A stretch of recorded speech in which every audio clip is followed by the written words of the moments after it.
क्या आपको पता है कि सिर्फ एक क्रिकेट मैच के कारण हमारे भारत देश के राष्ट्रगीत वंदे मातरम की रचना हुई थी? नहीं पता? तो सुनो।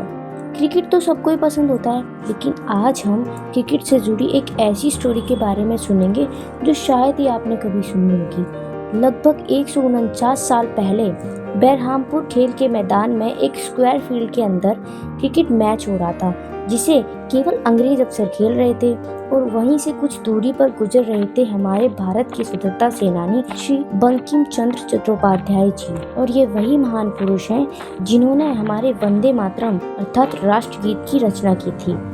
जब बंकिम बाबू वहां से गुजर रहे थे, तब किसी एक अंग्रेज अफसर ने यह कहकर बंकिम बाबू को पालकी से खींचकर नीचे उतारा कि बंकिम बाबू के कारण उनके खेल में बाधा उत्पन्न हुई है। उस मैदान में बंकिम बाबू बहुत ही अपमानित हुए थे, क्योंकि उस घटना को उन तमाम लोगों ने देखा था जो बंकिम बाबू को जानते थे, अर्थात वहां खेल रहे मौजूद और दूर खड़े कुछ मूल निवासी लोग और भी कई अन्य महापुरुष थे। उस समय बंकिम बाबू डिप्टी कलेक्टर के रूप में कार्यरत थे। फिर बंकिम बाबू ने उस अपमान के बदले में उस अंग्रेज अफसर के खिलाफ एक मुकदमा दायर करने का निश्चय किया। अंग्रेज अफसर उनकी इस बात को अनदेखा कर रहे थे, क्योंकि उन्हें लग रहा था कि हर बार की तरह इस बार भी कोई भी उनकी गवाही देने नहीं आएगा। किंतु ऐसा नहीं हुआ। वह दिन था 16 दिसंबर 1873, जब उन्होंने अदालत में कर्नल डफिन के खिलाफ मुकदमा किया और उस अदालत में जो मुर्शिदाबाद की मजिस्ट्रेट थे, उन्होंने जल्द ही चश्मदीदों को बुलाने का आग्रह किया। तभी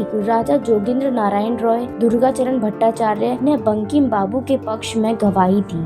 अंग्रेज अफसर यह देखकर आश्चर्यचकित रह गए। कर्नल डफिन ने भी अपने बचाव में कृष्णा नगर के एक वकील को नियुक्त किया था। उस अदालत में इसी बीच अगली सुनवाई 12 जनवरी 1874 को तय की गई। वो दिन आ ही गया जब 12 जनवरी 1874 को दूसरी सुनवाई थी। उस दिन पूरी अदालत एक एकांत क्रांति सी प्रतीत हो रही थी, जहां अदालत का नजारा हैरान कर देने वाला था। लगभग 1000 से भी अधिक उत्सुक और अधीर दर्शक थे, जिनमें मूल निवासी भी शामिल थे। वहीं बंकिम बाबू से जज ने मुकदमा वापस लेने की गुहार लगाई, किंतु बंकिम बाबू ने शर्त रखी कि यदि कर्नल डफिन बंकिम बाबू से भरी सभा में माफी मांगने के लिए तैयार हो जाए तो वह मुकदमा वापस ले लेंगे। कर्नल डफिन इस बात से सहमत हो गए। बाकी तमाम लोग अब उस क्षण का इंतजार कर रहे थे कि कर्नल डफिन बंकिम बाबू से माफी मांगे। जैसे ही कर्नल डफिन ने बंकिम बाबू से माफी मांगी, तमाम लोग उत्साह से चिल्लाने लगे, हंसने लगे, तालियां बजाने लगे। वे अपनी उत्साह की भावना को व्यक्त कर रहे थे। बंकिम बाबू ने देखा कि अंग्रेजों द्वारा उनका राष्ट्रगीत लागू किया गया है, जिसे भारतवासी भी बोलते हैं, किंतु उन्होंने फिर अपने भारत का राष्ट्रगीत वंदे मातरम लिखने का निर्णय लिया। शुरुआत में तो वंदे मातरम की रचना स्वतंत्र रूप से की गई थी, लेकिन बाद में इसे बंकिम बाबू ने उपन्यास 1882 में प्रकाशित आनंद मठ में शामिल किया। इसे पहली बार 1896 में कांग्रेस अधिवेशन में रविंद्रनाथ टैगोर द्वारा गाया गया। 1950 में संविधान सभा ने भी वंदे मातरम को राष्ट्रगीत के रूप में मान्यता दी और आज हमारे भारत देश के राष्ट्रगीत वंदे मातरम को 150 साल पूरे हो गए हैं।